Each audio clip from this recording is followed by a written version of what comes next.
গাছের পাতা সবুজ, গাছের পাতা সবুজ, গাছের বাবা, পাতা সবুজ, কি রে গাছের পাতা গরম? সবুজ।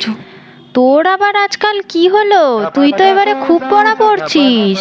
কেন, তুমি কি একাই পড়বে নাকি? না, তাই বলছি, মানুষজন তোকে নিয়ে সমালোচনা করছে। মানুষজন তো বলবেই, তুমি যখন পড়া শুরু করেছিলে তখন তোমাকেও বলেছে। মানুষজন তো বলার জন্যই আছে। যখন তোমায় বলেছিল তখন কি তুমি শুনেছিলে? আমি কেন শুনবো? আমি তো আমার ডিউটি করবই। ভালোই আছিস তো গরম তুই? আমাকে তো আর পাত্তাই দিচ্ছিস না আজকাল। তোর আর মনে পড়বে আমার কথা? একদম ঠিক কথা বলেছিস বর্ষা তুই। আমাকেও তো একটু পড়ার সুযোগ দে।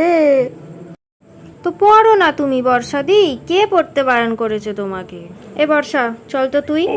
তোকে আর পড়তে হবে না, ও পড়ছে পড়ুক, ওকে পড়তে দে। ও তোকে হিংসা করে, চল তুই।